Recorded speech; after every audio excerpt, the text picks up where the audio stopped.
There are nearly 8 million species of animals found living on Earth today, and with nearly 10,000 more discovered every year, it's no wonder why animals play such a huge role in humans' everyday life. Currently, more than 63% of Australian households claim to own at least one domesticated animal. And for anyone who's owned one, you know that they're more than just a pet, they're a member of your family.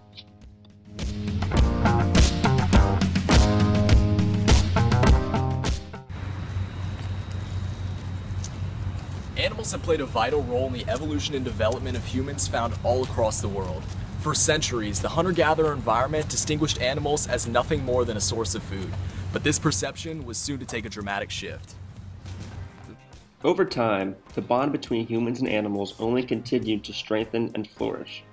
What were once merely looked at as living tools were now viewed as friends and prominent members of a family.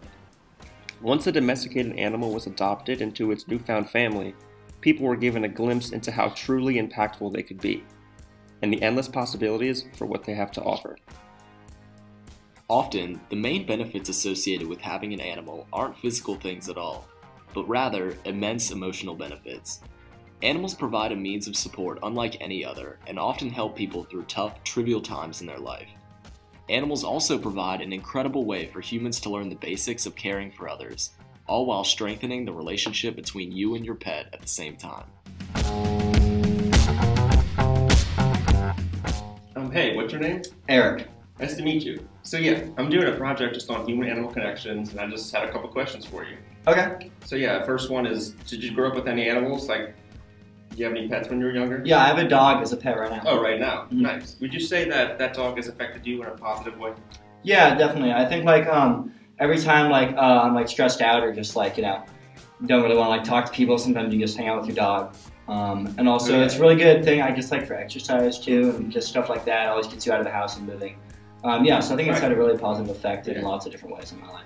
Well, that's I guess about it. I appreciate you and your time. Yeah, of course. The connections between humans and animals in some cases go so deep that it's believed to have healing properties. Whether it's an increase in physical or mental health and wellness, many documented cases provide insight to this phenomenon that is known as animal therapy.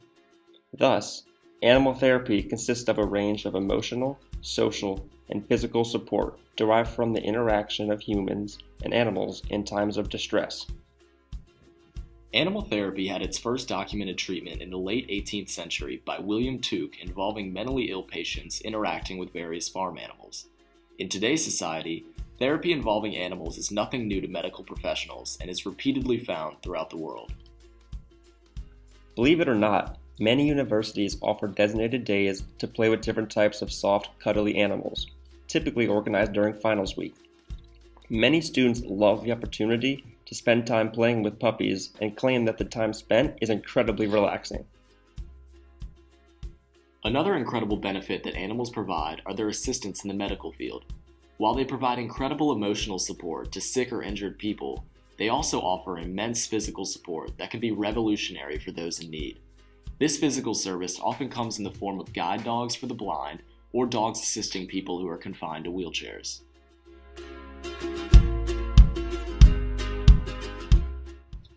There's currently a massive debate surrounding the captivity of orca whales in various water amusement parks found throughout the world. One of the largest culprits held responsible for orca captivity is SeaWorld. SeaWorld is a water amusement park that attracts over 5 million patrons every single year. Now, one of the main attractions known to SeaWorld is the orca exhibit, which involves a trainer performing tricks with a nearly 12,000-pound orca whale. While this may seem like an enjoyable exhibit, there are vast amounts of negative side effects associated with holding orca whales in captivity. Also, there are countless organizations set in place attempting to free these helpless animals. According to SeaWorldofHurt.com, orcas' average life expectancy ranges from 30 to 50 years old. However, the average age of death for orcas reportedly dead at SeaWorld is 13 years old. We've decided to show a trailer from the recently developed film Blackfish, which highlights the public outcry towards SeaWorld following the death of a beloved, highly experienced orca trainer. Tilikumbo is the one that went after her. Dawn is the senior trainer here at Shamu Stadium. She captured what it means to be a SeaWorld trainer, that it made me realize what happened to her really could have happened to anyone. I've been expecting somebody to be killed by a Tilikum. We weren't told much about it, other than it was trainer error. It didn't just happen. It's not a singular event. You have to go back to understand this. The speedboat herded them in, and they could just pick out the young ones. This is the worst thing that I've ever done. When Tilikum arrived at SeaWorld, He was twice as large as the next animal. We stored these whales in what we call a module, which was 20 feet across and 30 feet deep, and the lights were all turned out. Probably led to what I think is a psychosis. All whales in captivity are all psychologically traumatized. It's not just Tilikum. If you were in a bathtub for 25 years, don't you think you'd get a little psychotic? Dawn would tell you that it was her mistake. They blamed her. It's just a bold-faced lie. I was just instructed to get rid of the tape. the industry has a vested interest in spinning these. That sells a lot of Shamu dolls. It sells a lot of tickets at the gate. There's no record of an orca doing any harm in the wild.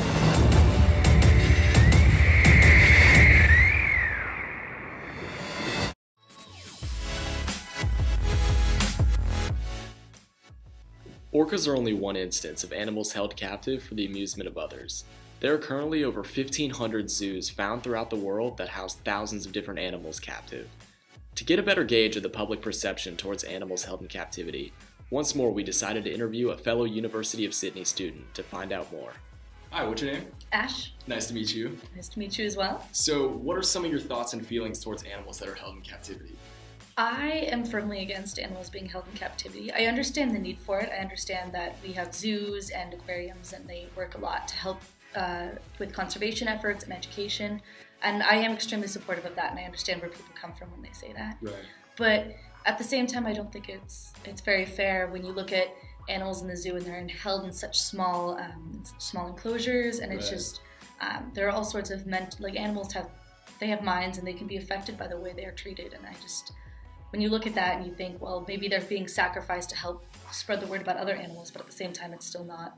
Definitely. There are still efforts that could be done to help treat the animals better and not keep them as prisoners. Right. And also, what do you think are some steps that we should take towards freeing these imprisoned animals?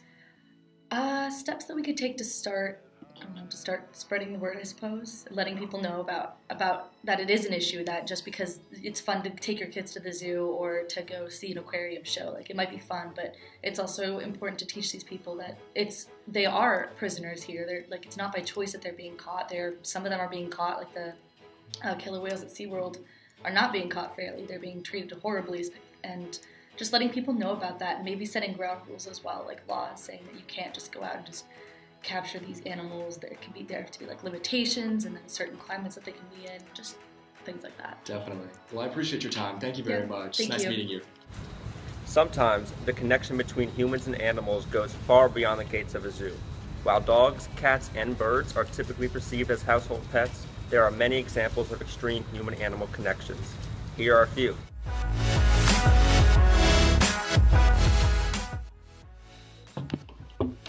One example of an extreme connection is a man named Cheeto who found an injured saltwater crocodile on the banks of his farm. He nursed the crocodile back to health and eventually named him Pocho. Cheeto and Pocho's relationship became so strong that after only a few months began responding to his name. Pocho refused to immerse back in the wild despite multiple failed attempts. Another extreme example is the captivating story of Kevin Richardson, who has spent years of his life developing his relationship with a pack of wild lions. By slowly gaining their trust and affection, he now has an incredible relationship that he wouldn't trade for the world.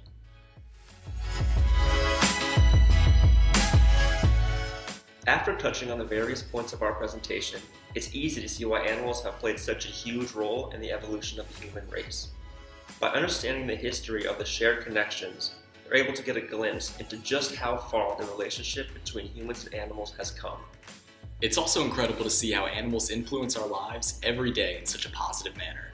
Through various programs set up in schools and hospitals, the unconditional love given by animals has immense benefits to the mental health of individuals found all over the world. We hope this video has given you some inspiration to try and connect with animals on an emotional level, but also to raise awareness for animals held in captivity.